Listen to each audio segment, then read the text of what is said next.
Olá, meu nome é Letícia, eu sou preceptora da Oncologia Clínica Unicesp e, em primeiro lugar, eu queria agradecer o convite para gravar essa aula.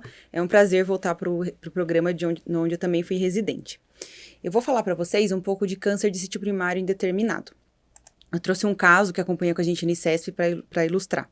É uma paciente de sexo feminino, de 37 anos, que não tem nenhum antecedente pessoal relevante e como antecedente familiar tinha uma tia paterna com uma neoplasia de útero, do qual o diagnóstico ela não tinha mais informações. Na época, ela tinha um ECOG performance de 1. Em 2021, ela iniciou um quadro de lombocetalgia progressiva, que em julho de 2022 iniciou uma curva de importante piora associada a uma perda ponderal de 16 quilos. Nesse contexto, ela foi admitida no ICHC em janeiro de 2023. Na internação foi realizada tomografia de coluna total com achado de múltiplas lesões ósseas e algumas linfonodomegalias de localização paraórtica e ilíaca bilateral. Foi biopsiada a região sacral, onde ela tinha uma lesão óssea com um componente de partes moles, e essa biópsia veio como um carcinoma um pouco diferenciado metastático. A imunistoquímica foi compatível com o carcinoma, então ela tinha citoqueratinas positivas, mas não foi efetivo em descobrir qual seria o sítio primário, pensando nos marcadores de imunistoquímica. Então, nesse momento, a gente tinha um câncer de sítio primário que era não elucidado ainda. Os cânceres de sítio primário indeterminados, eles são conhecidos como os CUPs também. Isso porque se trata da sigla em inglês para essa entidade. Eles são definidos como um carcinoma ou aneoplasia indiferenciada, para os quais uma avaliação diagnóstica padronizada não conseguiu identificar o sítio primário responsável pelas metástases encontradas. E é importante entender que para eu dizer que um câncer é de sítio primário não identificado, indeterminado, na verdade, eu preciso ter certeza que eu fiz a minha investigação. Então, o CUP ele é diferente de um sítio primário ainda não investigado. Mas uma vez que eu lancei mão de toda a propedêutica armada e eu estou realmente diante de um câncer de sítio primário indeterminado, o que pode ser isso? Será que é um tumor primário tão pequeno que é indetectável? Será que o tumor primário ele existiu e ele regrediu? Ou será ainda que eu estou diante de uma entidade clínica distinta dos tumores de sítio primário que sítio primário que são identificados, né? Sítio primários conhecidos. Independente da resposta, o fato é que a biologia ainda não é completamente elucidado para essa entidade. E talvez a mais interessante de ser explorada seja a entidade clínica distinta e que vem crescendo como como realmente o potencial explicação para os CUPs. A ideia de que o CUP seria uma entidade clínica distinta perpassa por uma discussão nosológica, de classificação. Existem na literatura argumentos contrários e a favor, né, para essa hipótese. Os principais argumentos contrários seriam de que a gente ainda faz diagnóstico falso ou prematuro de CUP e de que a gente vai encontrar o sítio primário que está oculto no curso da doença ou durante uma cirurgia ou até durante a autópsia, e que hoje em dia a gente tem sim estudos moleculares que nos ajudam e que são mais efetivos na hora de encontrar o sítio primário da doença. Mas os argumentos a favor de que o CUP seja, na verdade, uma entidade clínica distinta são de que, apesar de ter uma propedêutica contemporânea exaustiva e completa, em uma percentual dos casos a gente ainda não vai encontrar o sítio primário, de que, embora existam painéis moleculares amplos e eficientes, ainda eles são limitados e eu não consigo encontrar o sítio primário em uma porcentagem dos casos, e de que essas doenças, às vezes, elas têm um aspecto peculiar e que é diferente dos tumores nos quais os sítios primários são identificados, são determinados. Independente disso, de tudo que eu falei, em cerca de 20 a 50% dos casos, a depender de onde o dado saiu, de que estudo o dado saiu, eu não consigo encontrar o sítio primário, independente de eu ter lançado mão da propedêutica apropriada para o quadro. Uma coisa que é importante a gente lembrar é que é importante, sim, encontrar o sítio primário, porque isso vai fazer com que eu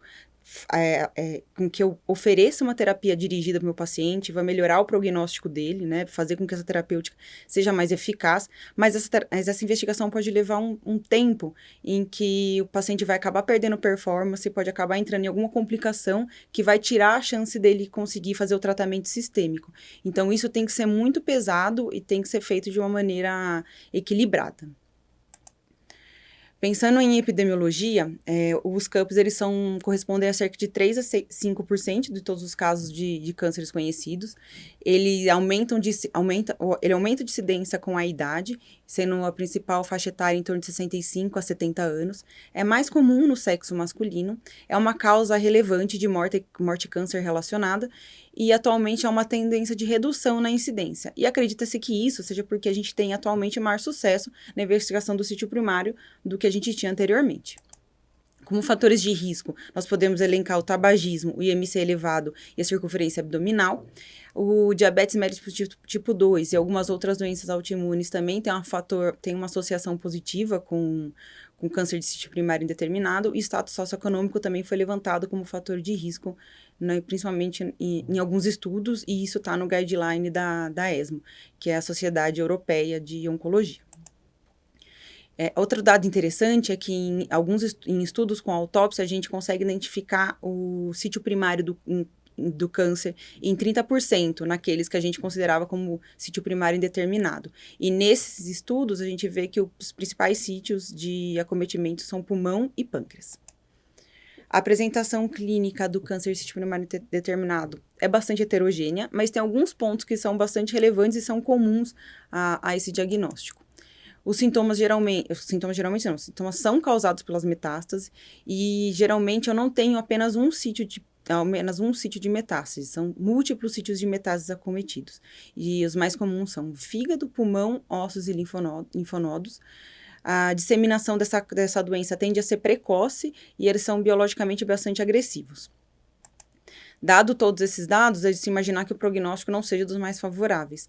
A maioria dos CUPs, eles são incuráveis, isso porque a gente faz o diagnóstico já num cenário de doença metastático.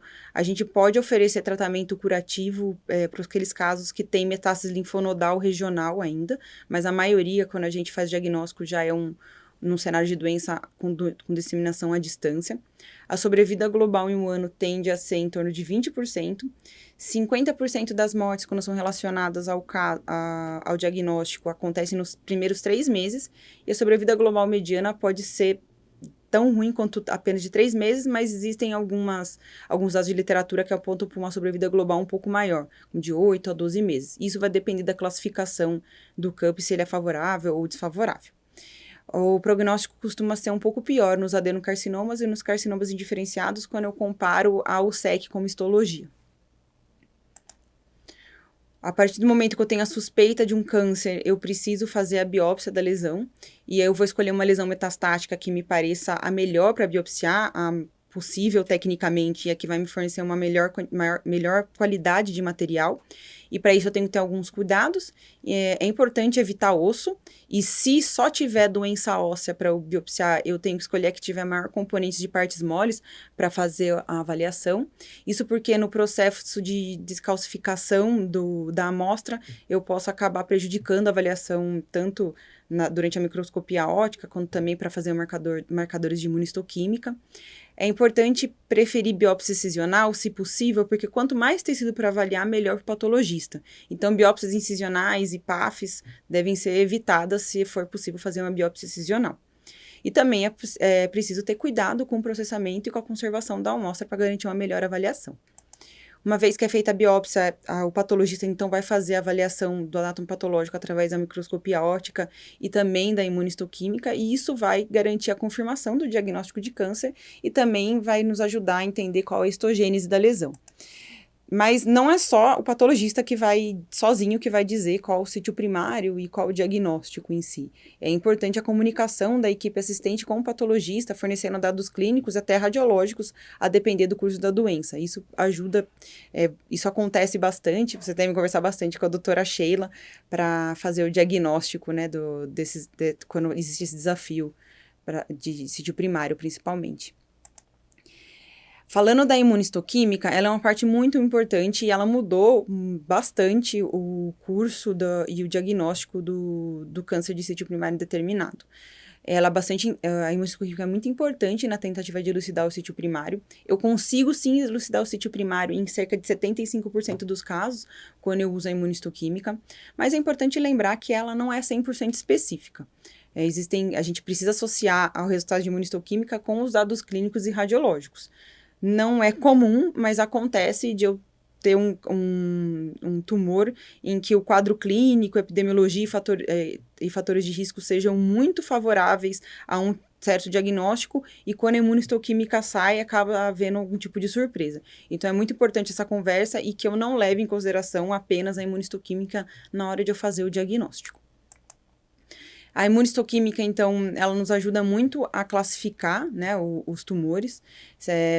Grosso modo, eu consigo dividir inicialmente em 4 grandes grupos, né? Se a amostra ela é citoqueratina positivo, eu provavelmente vou ter um carcinoma. Se ela marca LCA, provavelmente eu vou estar diante de um linfoma. Se marca C100, eu provavelmente vou estar diante de um melanoma. E se marca vimentina, eu vou estar diante, provavelmente, de um sarcoma. Além da classificação em grandes grupos, existem outras combinações que são possíveis de serem feitas para tentar identificar o sítio primário. Então, a citocreatina 7 e a citocreatina 20 juntas nos dão várias respostas, né? Conseguem subclassificar ainda melhor esses tipos de tumores, né, a depender da marcação. E uma vez que eu consigo fazer uma classificação inicial desses biomarcadores, eu também consigo depois lançar mão de marcadores adicionais, tentando refinar um pouco mais ainda o sítio primário. Essa outra tabela é de um outro artigo, e ela traz essa proposta de abordagem em 3 passos, né? Primeiro com marcadores mais amplos, depois refinando um pouco melhor o marcador a depender da primeira avaliação, e refinando ainda mais, tentando buscar aqui o sítio primário a depender do passo anterior. Então, a imunistoquímica, ela deve ser realizada, e é interessante que a gente faça essas avaliações em série, não em paralelo, para realmente seguir um algoritmo e tentar perseguir o sítio primário da doença. Mas além da imunistoquímica, existem ainda as avaliações moleculares das quais tem se discutido tanto atualmente, né? Tanto para identificação, quanto até pensando em manejo terapêutico do câncer de sítio primário determinado. Os 2 principais estratégias pensando em avaliação molecular no manejo dos CUPs são determinar o tecido de origem, e a partir da avaliação molecular e de determinar esse tecido de origem, eu aí proponho um tratamento pensando nesse sítio provável que eu encontrei. E a segunda estratégia seria identificar possíveis alterações gênicas que possam ser acionáveis independente da identificação do sítio primário de doença. Na primeira estratégia, quando eu tento identificar o tecido de origem a partir de avaliação molecular, eu lanço mão de estudos de perfil de expressão gênica. Existem sim estudos validados na literatura, mas infelizmente o benefício ainda não foi demonstrado quando eu guio a minha terapia baseado na identificação do tecido primário com avaliação molecular de expressão gênica. Então, quando a gente lê os guidelines, e o que eu trouxe como mais um guideline importante é o do NCCN, e eles não recomendam que seja feito esse tipo de avaliação. Além de dispendiosa, não é amplamente disponível, a gente não tem dado para dizer que fazer avaliação molecular para determinar tecido de origem tenha ganho. Outra possibilidade, então, é que eu independente do tecido de origem, eu identifique possíveis aberrações gênicas que possam ser acionáveis por alguma droga, independente de eu identificar ou não um sítio primário. Isso é possível através de painel molecular amplo, com sequenciamento por NGS, e isso pode ser obtido através de amostra tecidual ou de amostra líquida. E a ideia é realmente só identificar um alvo molecular ou que seja preditor de resposta a alguma determinada terapia-alvo direcionada. Eu trouxe um estudo para ilustrar isso, para a gente entender o quanto isso pode ser importante ou não, mas nesse estudo que foi publicado no JAMA em 2015, foram analisadas 200 amostras de câncer de sítio primário indeterminado, e para essas amostras foi realizado o Foundation One, que é uma técnica de avaliação somática molecular por NGS, e desses 200 tumores, 85% deles tinham pelo menos uma alteração genômica que parecia potencialmente acionável, mas só 13% dos casos tinham uma alteração associada a um medicamento que era aprovado pelo FDA. Então, embora eu tenha muito potencial de de eleger algum tipo de tratamento, eu ainda efetivamente não consigo ter um grande escopo de medicamentos para oferecer para o paciente. De uma maneira geral, o que é recomendado pelos guidelines é que a gente avalie para os cânceres de sítio primário indeterminado a instabilidade de microsatélites, então se ele é MSI high, o TMB, e também que seja feito o painel genômico amplo por técnica de NGS, e um deles, por exemplo, é o Foundation One. A ideia é realmente avaliar a indicação agnóstica de imunoterapia ou de terapia-alvo. E pensando que eu tenho que eu ainda não tenho estudos prospectivos que demonstrem benefício, né, ganho com esse tipo de tratamento, sempre vale a pena eu avaliar a inclusão desses pacientes em estudos clínicos. Mas uma vez que eu estou diante da patologia, né, que eu tenho avaliação anatomopatológica associada à imunistoquímica, eu vou conseguir, então, classificar o meu tumor, né, entre os grandes grupos, e ele pode ser classificado como carcinoma, um linfoma, um melanoma, um sarcoma, um tumor germinativo ou como uma neoplasia pouco diferenciada. É importante lembrar que o linfoma, o melanoma, o sarcoma e os tumores germinativos, eles não se encaixam no conceito de câncer de sítio primário indeterminado. Isso porque esses tumores, uma vez que eles são diagnosticados nesse cenário disseminado de doença, não tem impacto eu saber qual que é o sítio primário, né, desses tumores, porque o tratamento não vai mudar. Já no carcinoma e na neoplasia pouco diferenciada, isso talvez tenha algum impacto, e é por isso que a gente persegue.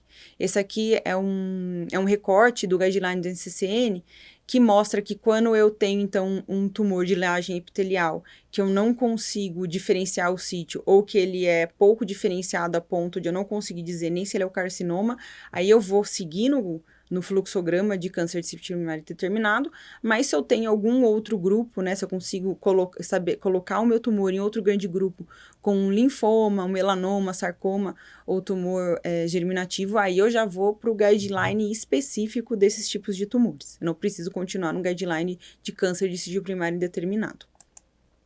E a partir do momento que eu consigo estabelecer que que aquele tumor ele é um carcinoma, aí eu vou ter 4 grandes grupos, né, nas quais eu posso classificar esse meu tumor, e eles são carcinoma de células escamosas, né, os SECs, eles podem ser adenocarcinomas moderadamente ou bem diferenciados, podem ser um carcinoma pouco diferenciado, ou pode ser um carcinoma neuroendócrino, e também pode ser uma neoplasia maligna pouco diferenciada, da qual eu não consigo nem dizer que é um carcinoma ou não.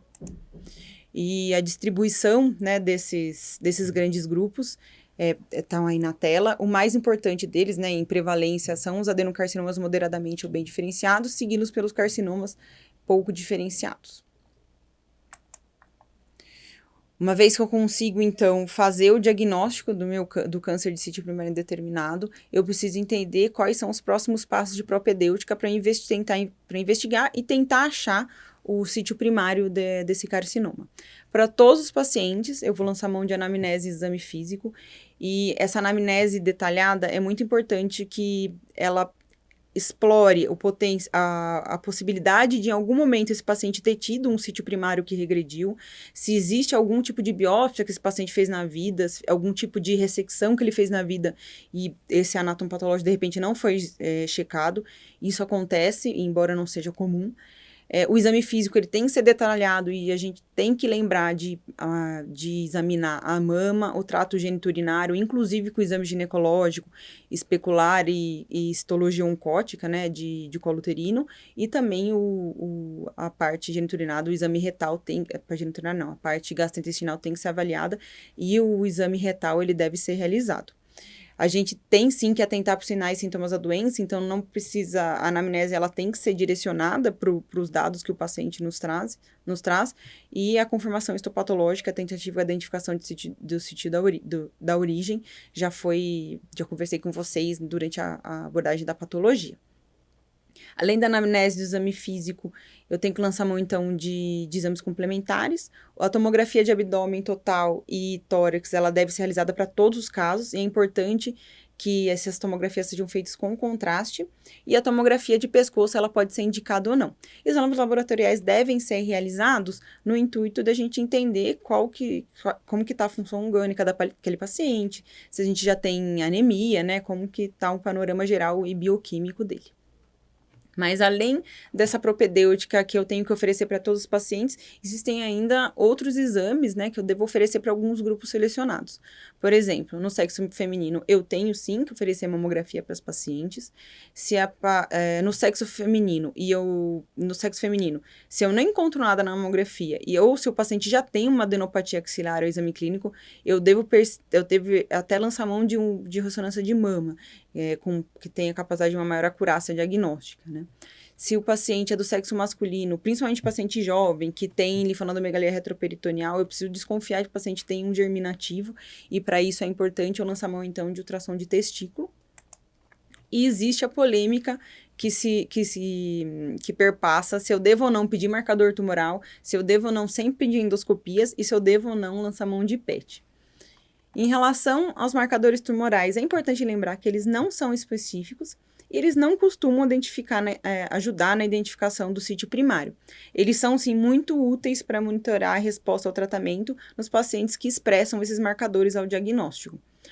Mas existem algumas situações especiais, como, por exemplo, a fetoproteína e o beta-HCG para os pacientes que têm suspeitas de tumor germinativo, o PSA nos homens que têm suspeita de câncer de próstata, o CA125 ele pode sim ajudar em adenocarcinoma papilífera com disseminação peritoneal, né, nas mulheres, e a tireoglobulina pode auxiliar também se eu tenho a suspeita de um primário de tireoide.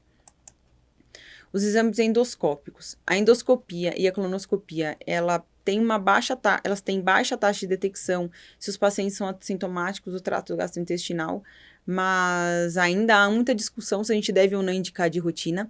O que a gente percebe é que a endoscopia ela é mais fácil de realizar, mais amplamente disponível e tem menor risco de complicação quando comparada à colonoscopia. Então, a tendência é que a endoscopia tenha sido feita para todos os pacientes e colonoscopia para casos um pouco mais reservados. Mas, ainda assim, é sempre importante lembrar que esses exames são importantes na identificação de sítio primário.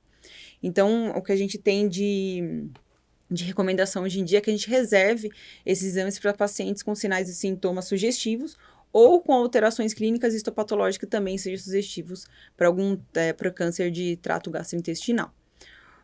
Grosso modo, o que o NCCN recomenda é que se eu tenho uma suspeita de SEC de cabeça e pescoço, eu devo lançar mão de nasofibro.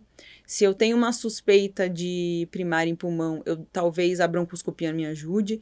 Suspeita de câncer coloretal, eu devo oferecer colonoscopia. Se eu tenho suspeita de um câncer de TGI alto, como estômago ou esôfago, eu devo fazer endoscopia. Se há algum tipo de suspeita de SEC de canal anal, a proctoscopia é importante. E se existe a suspeita de que o sítio primário seja o útero, a colpoesteroscopia deve ser realizada.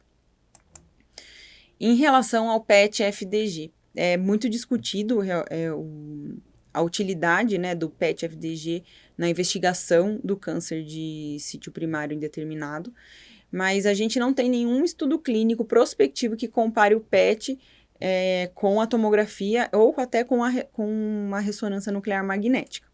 O que há de recomendação hoje em dia é que o PET é uma alternativa para os pacientes que têm contraindicação ao uso de contraste iodado ou gadolínio, e que o PET é especialmente útil nos cânceres de sítio primário indeterminado que tem poucas metástases e quando o tratamento local ou regional parece possível. E isso é principalmente verdade, a situação ela acontece mais quando eu tenho um SEC em região cervical. O que a gente tem de melhor dado para falar da indicação do PET e FDG nesse contexto é uma meta-análise com uns estudos retrospectivos, isso com um número de pacientes de 433. E o que a gente vê nesse estudo é que a taxa de detecção foi de 37% e variou entre 22% até 73%, então é um intervalo amplo, né, de diferença, e que a sensibilidade e especificidade são de 84%. E é importante lembrar que, embora o PET ajude bastante, ele pode sim ter falsos positivos. Mas o que a gente fica de recomendação, dito tudo isso, é que o PET ele é alternativo para os pacientes que não podem usar contraste e que ele deve ser realizado quando eu tenho uma perspectiva de tratamento local regional, com o intuito aí curativo ou radical. Mas falando então da propedêutica básica, voltando para o slide, além daqueles exames que a gente já tinha discutido que devem ser indicados, os marcadores tumorais, eles podem sim ser realizados e solicitados na investigação a depender da minha suspeita, e os mais importantes nesse sentido são o PSA, o beta-HCG e a alfa-fetoproteína, que as endoscopias elas devem ser realizadas se eu tiver uma suspeita compatível, e o PET ele deve ser realizado de acordo com a indicação. A ressonância nuclear magnética de crânio e a cintilografia óssea são importantes exames complementares, mas eles não têm papel na identificação do sítio primário, do câncer de sítio primário indeterminado. Uma vez feito o diagnóstico, eu tenho lançado mão de toda a minha propedêutica, eu consigo, então, classificar o câncer de sítio primário indeterminado. A maioria deles tem risco desfavorável, mas entre 15% a 20% desses tumores vão ter um risco um pouco mais favorável. Esses tumores de risco favorável são aqueles com comportamento similar ao de tumores metastáticos ou que são localmente avançados com origem conhecida. A taxa de controle de doença nesse grupo de pacientes de melhor prognóstico, ele pode ser tão bom quanto 30% a 60% a longo prazo. E existe um grupo de pacientes que confere essa melhor prognóstico que são potencialmente curáveis.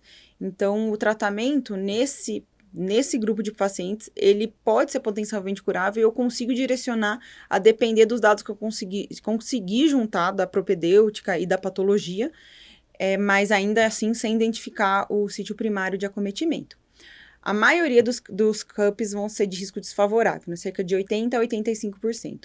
Esses tumores que estão no grupo desfavorável, eles têm uma biologia, um comportamento variável, e esses talvez sejam realmente os verdadeiros cânceres de sítio primário indeterminado. E para esses pacientes, eu vou ter que lançar mão de um tratamento empírico. Eu não vou conseguir, depois de todo o meu esforço, direcionar o meu tratamento. Então, eu vou fazer um tratamento empírico. Os pacientes com câncer de sítio primário indeterminado que têm um risco favorável são aqueles que eu consigo, então, talvez encaixar num sítio primário, mesmo que eu não tenha uma evidência tão certeira. Então, existe aqueles aqueles tumores no sexo feminino, que vão ter um padrão de disseminação peritoneal e são serosos, que eu vou suspeitar que eles são primários de ovário, então eu vou lançar mão de um tratamento voltado para um câncer primário em ovário. Existem aqueles que vão parecer mais com mama, então uma mulher com que tem um adenocarcinoma patológico, que eu tenho acometimento linfonodo axilar, mas que eu ainda não consegui identificar a lesão na mama, eu vou lançar a mão, então, do tratamento direcionado para a mama, e assim em várias outras situações. Então, eu vou tratar de acordo com o sítio presumível de doença, esses tumores. Aqueles que têm um risco desfavorável são aqueles que, ainda que eu tenha feito todo o meu esforço, eu não consegui nem presumir o sítio primário. E para esses tumores, eu vou ter que fazer um tratamento empírico. Eu não tenho nenhum estudo clínico prospectivo que tenha comprovado ganho sobre a vida global, quando eu lanço mão de quimioterapia nesse cenário, mas eu consigo sim controlar sintomas, né, às vezes nesses pacientes, e esse é o objetivo. Então, quando eu ofereço tratamento, eu vou estar visando um ganho de controle de sintomas, de qualidade de vida, mas eu não tenho nada que me garanta que eu vou estar oferecendo ganho sobre a vida global. O tratamento guiado por alvo molecular, ele pode sim e deve ser oferecido se presente, se eu tiver disponível, mas eu também não tenho nenhum estudo que comprove ganho de sobrevida global nesse cenário.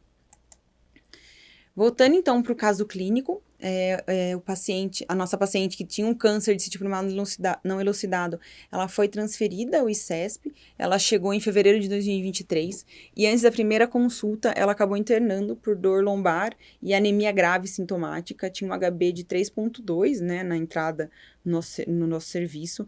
No hemograma a gente conseguia ver presença de eritroblasto e dacriócito, sugerindo infiltração medular. A gente forneceu suporte transfuncional e controle de sintomas com analgesia nos primeiros dias de internação. Não foi possível controlar completamente os sintomas. Não foi possível encontrar nenhum sítio primário com anamnese, com exame físico, inclusive inclusive exame ginecológico. A equipe da ginecologia fez a citologia, a coleta da citologia oncótica dela, e depois, quando saiu, veio realmente negativa. E nas nossas tomografias iniciais, tomografia de tórax, abdômen e felve, a gente via as lesões ósseas que a gente já sabia que existiam e as linfonodomegalias paróticas ilíacas que a gente também já sabia da tomografia de coluna. Não foi achado mais nenhum sítio primário, nenhum sinal sugestivo de sítio primário. Por conta disso, a gente então optou por complementar a investigação diagnóstico com endoscopia, colonoscopia, mamografia e ultrassom transvaginal. Por conta da infiltração medular grave e porque esses exames não estavam sendo realizados de uma maneira tão rápida, a gente achou melhor começar uma primeira linha de tratamento para ela. Ela fez uma primeira linha de tratamento empírica com cisplatina e paclitaxel, que é um doublet de quimioterapia que costuma ser usado nos cânceres de sítio primário indeterminado, sem eu conseguir guiar. Ela evoluiu bem com o tratamento, mas depois que a gente fez a quimio, a gente prosseguiu com a investigação e a gente conseguiu achar o sítio primário com a endoscopia. Na endoscopia digestiva alta dela, a gente achou uma lesão na parede gástrica e a biópsia veio realmente com adenocarcinoma pouco diferenciado, com células em anel de Sinnett. Ela já tinha recebido a primeiro ciclo de tratamento, então ela precisou esperar esse intervalo até o próximo ciclo de tratamento, mas ela conseguiu receber a alta para completar o tratamento ambulatorial.